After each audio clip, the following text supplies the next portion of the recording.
Welcome to the Dr. Apples interview series. I'm your host, Lacey, and today we delve into the captivating folklore of Dr. Apples. In this episode, we're not just recounting his story, but diving deeper into the theme of the ego. Join us as we dissect this compelling aspect of Dr. Apple's journey and uncover the profound insights hidden within. For the discussion, I have the pleasure of having Dr. Lex to discuss her input along with methods on how to balance that ego. This is part 1. Imagine if you had magical abilities and it feels like the world is at the palm of your hands. Forget any issues or social media, bills. You're about to open the secrets of life. Everything seems magical. You're smart, and you know it. You're powerful, and you know it.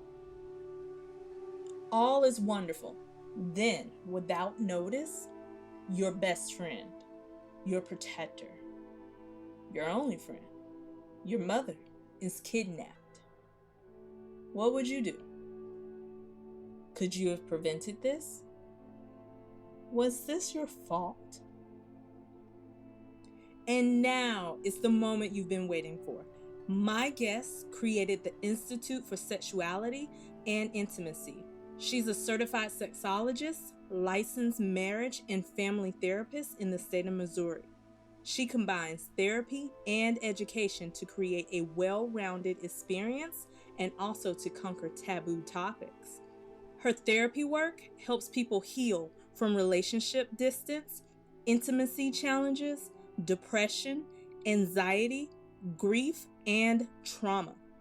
It's her mission to deliver sex-positive, comprehensive, gender-expansive, adipositivity, culturally diverse, queer and trans-inclusive, medically accurate, shame-free sex education.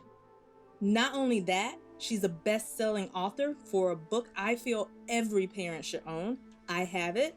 The book is titled, These Are My Eyes, This Is My Nose, This Is My Vulva, These Are My Toes.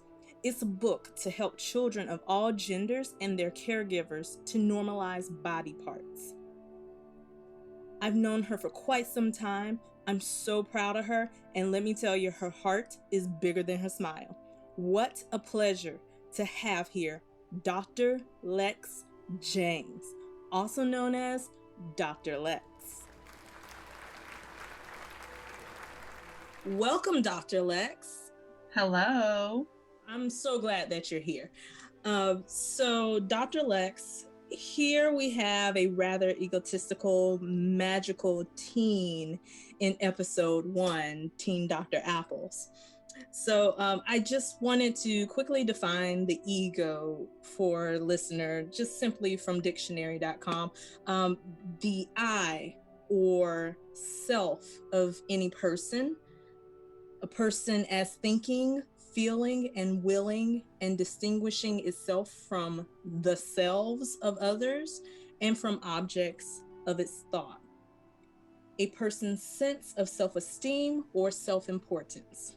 So the ego is a wonderful attribute, but can often be overused, and obviously by Teen Dr. Apples.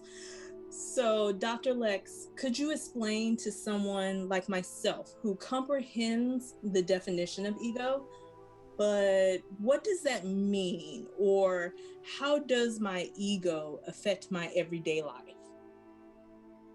Oh, well, 1, great question.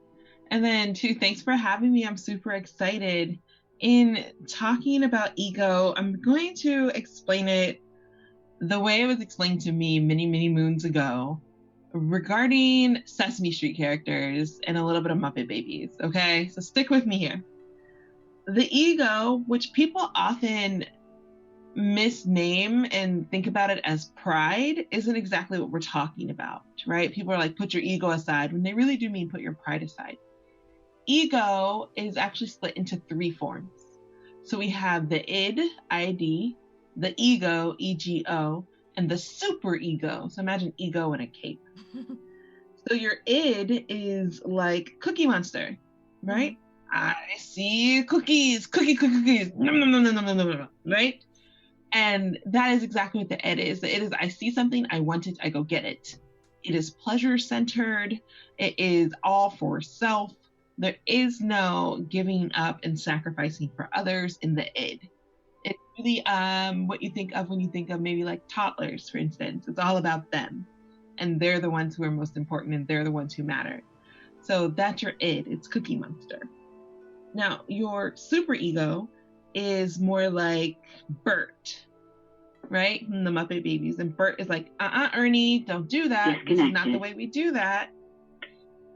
No, Bert, like, you don't have to control everything, but Bert really over controls everything to try and make sure that everything goes right. Okay. Then the ego would be Kermit the Frog. So Kermit the Frog is the producer. He is the one backstage making sure everybody's needs are met and trying to balance a Cookie Monster and a Bert. So it's right in the middle of saying, okay, we can have some of these cookies and we're going to make sure we brush our teeth and maybe take a walk so our bodies feel good too. So Kermit is trying to negotiate and balance that superego, which also can be highly critical, and that id, which just gives in to all desires, no matter how healthy, unhealthy, or beneficial they are for yourself. So those are the 3 types of egos that we like to talk about. Nice. Thank you, Dr. Lex. We'll continue this discussion with part 2. As we wrap up today's journey with Dr. Apples, ponder the role of ego in his enchanted tale. Don't miss our next episode, where we'll dive deeper into this intriguing interview. Subscribe, share, and join us as we continue unraveling the mysteries of Dr. Apple's world.